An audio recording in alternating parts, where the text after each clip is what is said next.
धर्म अधर्म सबके हृदय में। धर्म अधर्म कभी कभी आप देखते होंगे जब मन आपका मंदिर जाने का करता है, फिर एक मन करता है दूर, दूसरे दिन जाएंगे, तो वह जो दूसरे दिन मन में उत्पन्न कर रहा है वही अधर्म है। लेकिन एक बात याद रखिए, जब आपको ईश्वर के नाम लेने का मन करे और मन में आलस आ जाए, ऐसा अगर स्वभाव 2-3 दिन क्रमतः चलते रहे, तो आप समझ लीजिए जो आप अधर्म की ओर जा रहे हैं। यहाँ पे राम खड़ा है और काम भी खड़ा है। आप पे डिसीजन करता है जो आप राम के साथ जाना चाहते हैं कि काम के साथ जाना चाहते हैं। हमारा वेद कहता है माँ आदि शक्ति है, वहाँ पे विज्ञान क्या कहता है? God is powerful energy. ईश्वर क्या है? ईश्वर ऊर्जा का भंडार है। हमारी वेद कहती है ईश्वर का न तो जन्म होता है न मरण होता है, हमारी वेद कहती है। वहाँ साइंस भी कहता है, विज्ञान भी कहता है energy is not process and not destroy. ऊर्जा न तो लॉस होती है और न ऊर्जा उत्पन्न होती है, ऊर्जा चराचर में स्थिर है। हमारा और आपका वेद क्या कहता है? हम में राम, तुम में राम, खरग खम सब में राम। दोस्तों, अभी मैं दलसिंह सराय में हूं और दलसिंह सराय में आज बहुत खुशी की बात है कि आप सबों का एक छोटा सा ऑफिस हो गया है। इतने दिनों तक हम लोग रिपोर्टिंग कर रहे थे तो मोटरसाइकिल से जहां भी जाते थे उसी पे ऑफिस हुआ करता था, उसी पे बैठ के एडिटिंग होता था और तब आप सबों को वो वीडियो दिखाई देता था।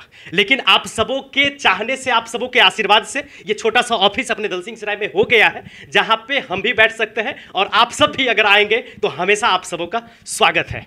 और इसी के साथ यहाँ पे बड़ी ही सौभाग्य की बात है कि बसड़िया धाम के माता जी यहाँ पे पधारे हैं, इनका चरण इस ऑफिस में आया है, ये बड़े ही सौभाग्य की बात है। और उनके आदेश से मैया के बारे में, शक्ति के बारे में, प्रकृति के बारे में आज वो कुछ बताएंगे। सबसे पहले माता जी आपका बहुत बहुत स्वागत है, अभिनंदन है, चंदन है। शक्ति के बारे में आप तो वहाँ पे हमेशा विराजमान है बसड़िया धाम में, बहुत सारे श्रद्धालु वहाँ पे जाते भी हैं, कई वर्षों से जा रहे हैं। धीरे धीरे मैया का ऐसा कृपा हुआ है कि अब सैकड़ों, हजारों, लाखों में नहीं, वहाँ पे तो अनगिनत भक्त आते हैं। तो शक्ति के बारे में आप कुछ बताएंगे, वहाँ पे क्या शक्ति है बसड़िया धाम में? देखिए, सबसे पहली बात तो आप बसड़िया धाम से पहले शक्ति के बारे में समझ लीजिए जी। शक्ति होती क्या है? देखिए, सबसे बड़ी बात, शक्ति का मतलब होता है पावर, एनर्जी जिसको हम आप कहते हैं। तो शक्ति से ही संसार है और शक्ति से ही ब्रह्मांड है। अब देखिए, एक बात बता देते हूँ। सबसे बड़ी बात, हमारा और आपका जो वेद है वो विज्ञान से कहीं ऊंचा है। आज विज्ञान इतना विकसित हो रहा है, वो हमारे और वेद के रास्ते पर ही चलकर।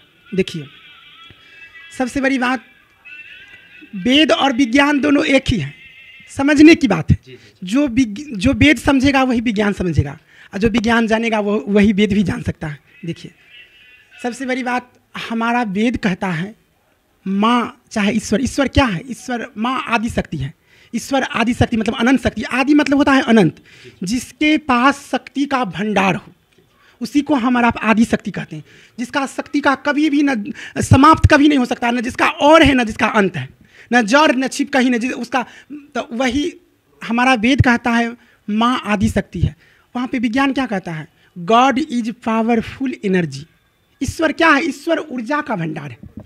और वही बात तो हमारे और आपका वेद भी तो वही बात कहता है। देखिए, हमारी वेद कहती है ईश्वर का न तो जन्म होता है न मरण होता है, हमारी वेद कहती है। वहाँ साइंस भी कहता है, विज्ञान भी कहता है energy is not process and not destroy. ऊर्जा न तो लॉस होती है और न ऊर्जा उत्पन्न होती है, ऊर्जा चराचर में स्थिर है। हमारा और आपका वेद क्या कहता है? हम में राम, तुम में राम, खरग खम सब में राम। यानी कि ईश्वर सृष्टि के कण कण में है। साइंस क्या कहती है? Energy is transfer by one particle and another particle. ऊर्जा हमेशा एक दूसरे में रूपांतरित होती रहती है। ऊर्जा मतलब क्या? शक्ति। शक्ति मतलब क्या? पावर। पावर मतलब क्या? ईश्वर। ये तो समझने की बात है। और सबसे बड़ी बात, देखिए, एक बात हम आपको बता देते हैं। ईश्वर सकारात्मक ऊर्जा है, माँ जो है वो सकारात्मक ऊर्जा है।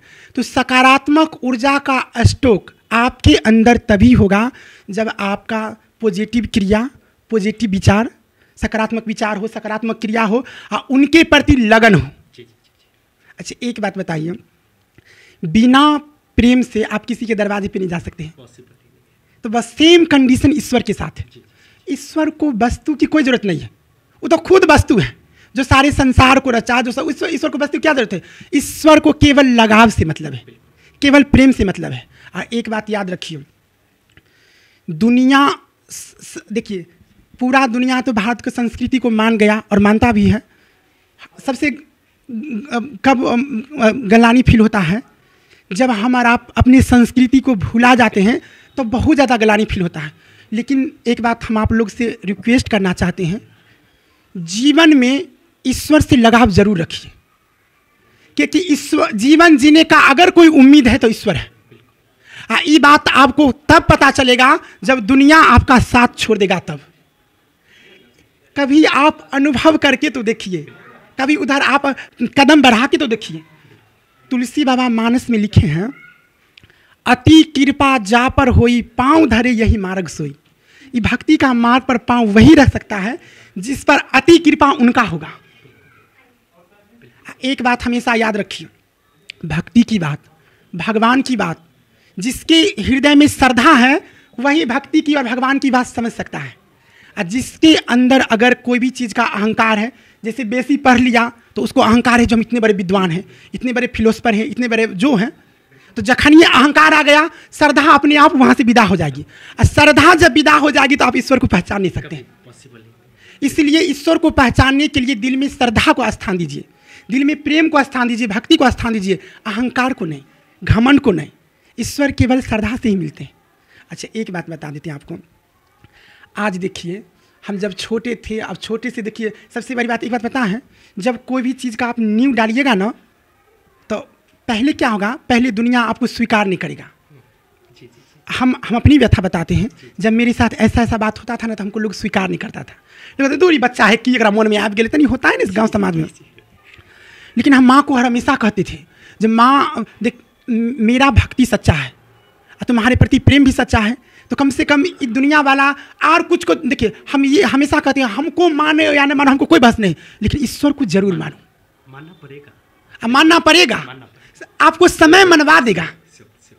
जब आपको परिवार में आप जिसको चाहते हैं, चाहे आपका पुत्र हो, भाई हो, पत्नी हो, चाहे बहन हो, कोई हो, जब ऐसा हादसा आता है, जब डॉक्टर बोल देते हैं जब अब ऊपर वाला है, तब आदमी को पता चलता है जो कौन मंदिर जाए कि कौन मस्जिद जाए, कहाँ से माटी लाए, कहाँ से क्या लाए, कौन ईश्वर के पास जाए जो कल्याण हो। आपको मजबूरी, आपको मूरी माँ के पास जाकर रगड़ना पड़ेगा। आपका घमंड 1 मिनट में चूर चूर हो जाएगा। इसलिए ईश्वर के सामने किसी का तर्क, किसी का घमंड नहीं चलता है, कभी नहीं चल सकता है। देखिए सबसे बड़ी बात, छोटा सा गांव बसरिया में देखिए छोटा सा मंदिर, आज देखिए तो पूरा धाम, करोड़ों भक्त वहाँ आते हैं।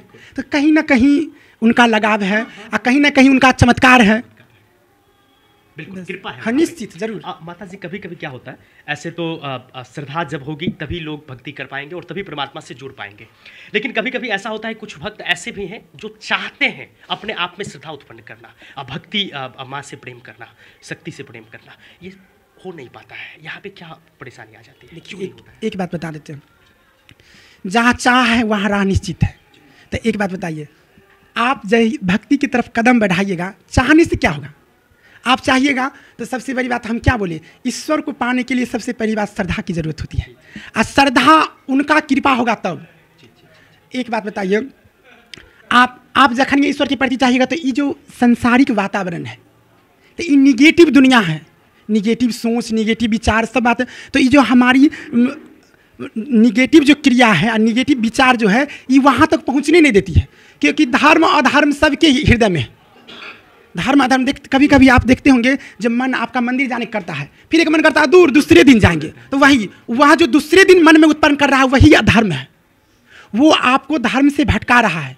लेकिन एक बात याद रखिए, जब आपको ईश्वर के नाम लेने का मन करे और मन में आलस आ जाए, ऐसा अगर स्वभाव 2-3 दिन क्रमतः चलते रहे, तो आप समझ लीजिए कि आप अधर्म की ओर जा रहे हैं। यहाँ पे राम खड़ा है और काम भी खड़ा है, आप पे डिसीजन करता है कि आप राम के साथ जाना चाहते हैं कि काम के साथ जाना चाहते हैं।